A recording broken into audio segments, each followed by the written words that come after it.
Listen, I think if I'm Aaron Rodgers, I just got this huge contract.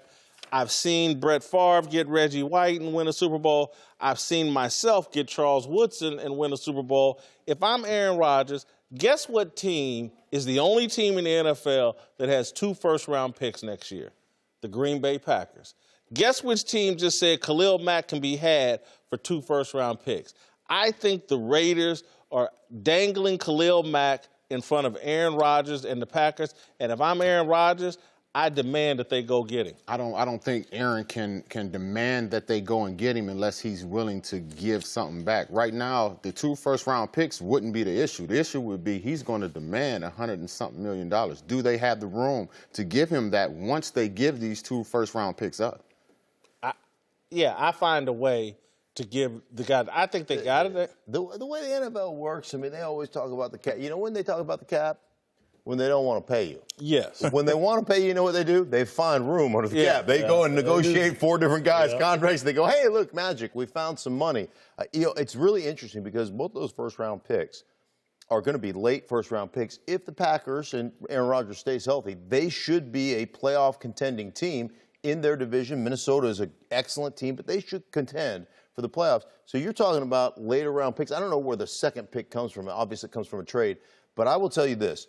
The great teams have great rushers on each edge. Like you can break a huddle and you can say, okay, how are we going to deal with Von Miller? Let's deal with Von Miller. But when you break a huddle and you say, hey, you're playing the Chargers and you're saying, how are we going to block Bosa and how are we going to block Ingram? You can't double team everybody.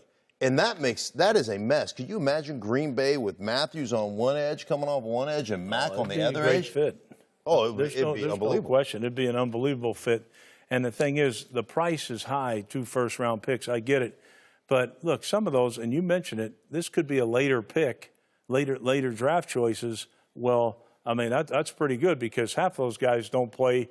They don't pan out to be great players anyway. So it'd be interesting. I can't see Aaron Rodgers demanding anything. Why not? Well, because he just made $100 million. I think that's the time to make demands after they've paid you. He already did make a demand. He made $100 million. I get it, but that he now has more leverage, and that seems to have been the formula in Green Bay. Great quarterback, pairing with a great defensive player.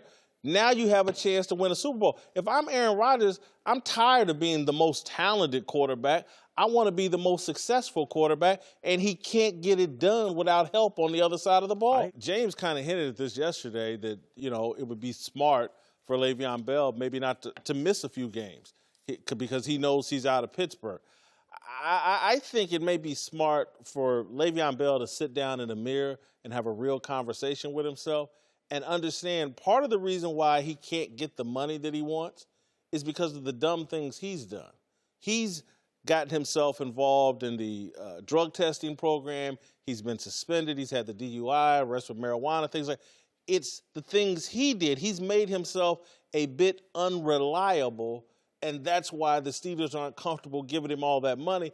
Last year, I believe it was, Saturday walkthrough, he shows up in the last 5 minutes of a Saturday walkthrough, I think before a playoff game.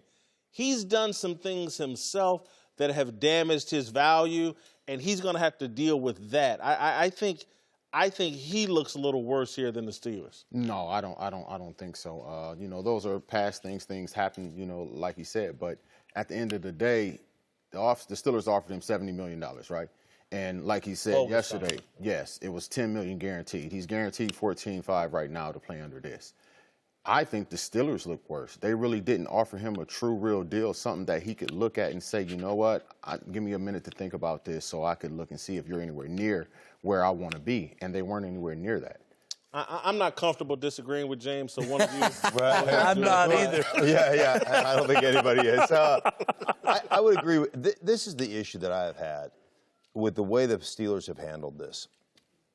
When you negotiate, and you negotiate through the media as a franchise, you make the player look bad. I don't know what his market value is, and I understand, I'm 100% with you. You are a collection of the decisions you make, and if you make bad decisions, you're going to have to face the music, and there have been some bad decisions, without question. But when your first year guarantees are $10 million, and Todd Gurley's first-year guarantees are $22 million in the first year.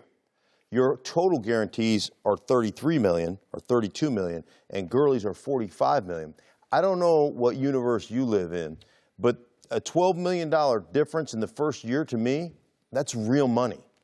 And that's an insult to a guy who touches the ball more than any other running back in the game. And so my big issue is if you don't want to pay him, I totally understand you not wanting to pay him. Hey, he's been hurt. He's had 2 suspensions. Like, I get that you don't want to pay him. But don't put it out there in public. Like, hey, we offered you a $70 million contract.